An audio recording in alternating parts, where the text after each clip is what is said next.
Oke, bismillahirrahmanirrahim. Assalamualaikum warahmatullahi wabarakatuh.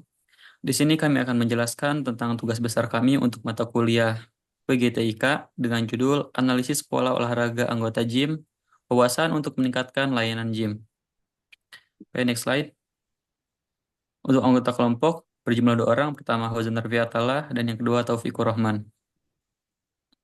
Oke, untuk latar belakang dan tujuan dari laporan tugas besar kami untuk dataset yaitu kami mengambil dataset gym dengan data aktivitas olahraga 973 anggota gym dan mencakup 15 aspek kesehatan dan kebugaran.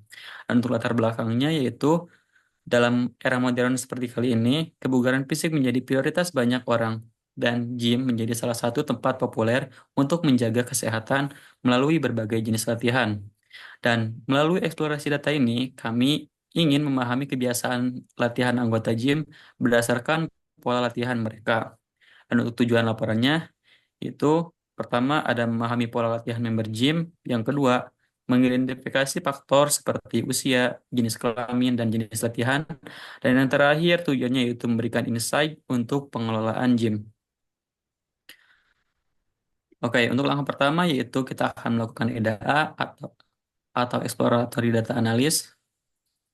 Untuk ringkasan datanya dapat dilihat dari age sampai BMI dengan 5 data teratas dapat dilihat di gambar sebelah kanan. Oke, next slide.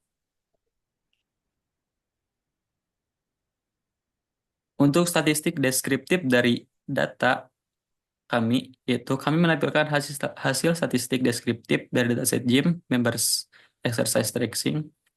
Statistik ini memberikan gambaran umum terhadap distribusi data numerik, seperti pertama ada rata-rata usia peserta gym, yaitu sekitar 38,6 tahun dengan rentang usianya 18 sampai 60 tahun, dan yang kedua ada rata-rata berat badan ada 73,8 kilo, sedangkan BMI rata-rata ada 24,9, berada dalam kategori berat badan yang normal.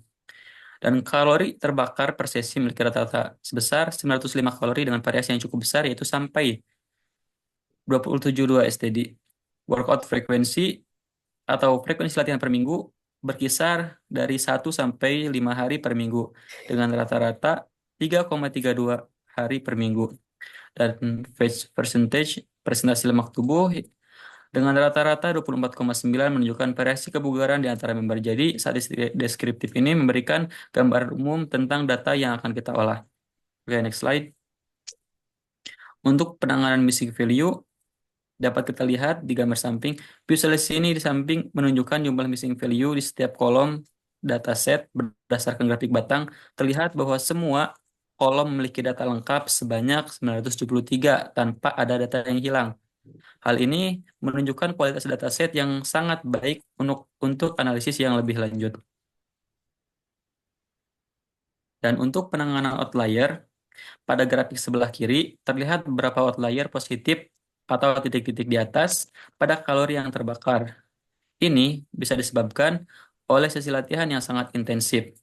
Dan di grafik sebelah kanan menunjukkan nilai BMI banyak outlier di atas angka 40 karena mungkin mengidentifikasikan individu dengan obesitas yang sangat ekstrim. Oke, setelah itu kita dapat melihat korelasi antar variabel. Heatmap korelasi menunjukkan 4 pola utama. Yang pertama ada durasi latihan yang lebih lama membakar lebih banyak kalori, yaitu sebanyak 0,91. Berat badan berbanding lurus dengan BMI, yaitu dengan korelasi 0,85. Atlet berpengalaman berlatih lebih sering dengan korelasi 0,84. Dan olahraga rutin serta pengalaman tinggi menurunkan presentasi lemak tubuh, yaitu menunjukkan korelasi yang negatif. Oke, next slide. Untuk visualisasi data akan dijelaskan oleh teman saya, Huzan. Kepada Huzan, dipersilakan. Oke, selanjutnya visualisasi pertama yaitu ada distribusi usia dan juga BMI. Pada grafik sebelah kiri itu memperlihatkan distribusi usia yang cukup merata dari umur 20 tahun hingga 60 tahun.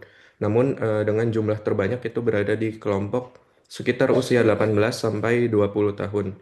Lalu relatif stabil di usia dewasa. Sementara itu di bagian kanan grafik menunjukkan distribusi BMI member yang membentuk kurva yang menyerupai distribusi normal condong ke kanan. Dengan sebagian besar anggota itu memiliki BMI rata-rata 20 hingga 27. Ini menandakan mayoritas berada dalam rentang berat badan normal hingga sedikit overweight. Lalu visualisasi selanjutnya yaitu ada distribusi workout type berdasarkan gender. Terlihat bahwa eh, laki-laki cenderung lebih banyak dominan di setiap tipe olahraga dibandingkan perempuan.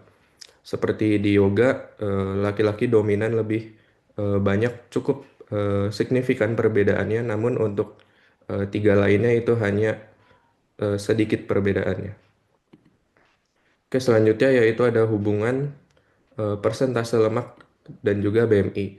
Jadi visualisasi tersebut menunjukkan bahwa member dengan BMI tinggi itu umumnya memiliki persentase lemak tubuh yang tinggi juga. Member wanita yang warna orange ini cenderung memiliki lemak tubuh lebih tinggi dibanding pria yang warna biru pada BMI yang sama.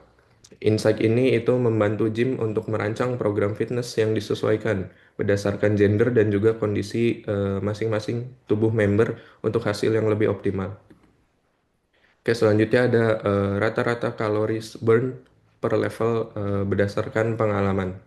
Grafik ini menunjukkan bahwa semakin tinggi level pengalaman member gym, maka semakin besar pula rata-rata kalori yang terbakar per sesi latihannya. Ini menandakan bahwa member yang lebih berpengalaman itu cenderung melakukan latihan yang berat atau lebih intensif dibandingkan yang experience levelnya itu masih dibilang pemula.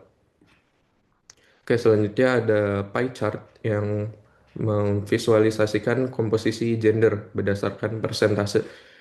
Berdasarkan pie chart tersebut, komposisi gender member gym itu cukup seimbang dengan sedikit lebih banyak laki-laki yaitu sekitar 52,5% dan dibandingkan perempuan yaitu 47,5%. Hal ini menunjukkan bahwa gym ini menarik minat kedua gender hampir sama besar. Oke, selanjutnya ada insight bisnisnya. Rekomendasi untuk pengelola gymnya yaitu yang pertama, dapat membuat program intensif untuk pembakaran kalori untuk pemula agar hasilnya itu lebih optimal. Lalu bisa menyesuaikan jenis latihan berdasarkan preferensi gender dan juga tingkat pengalamannya. Lalu pihak gym bisa memantau BMI dan fat persentase secara rutin agar member itu bisa diarahkan ke latihan yang sesuai dengan tujuan mereka. Misalnya yaitu menurunkan lemak atau membangun otot dan sebagainya.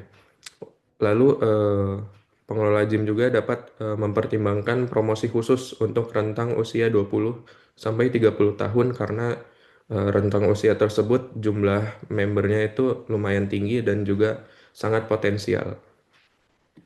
Oke, mungkin sekian presentasi dari kelompok kami. Kurang lebihnya mohon maaf. Wassalamualaikum warahmatullahi wabarakatuh.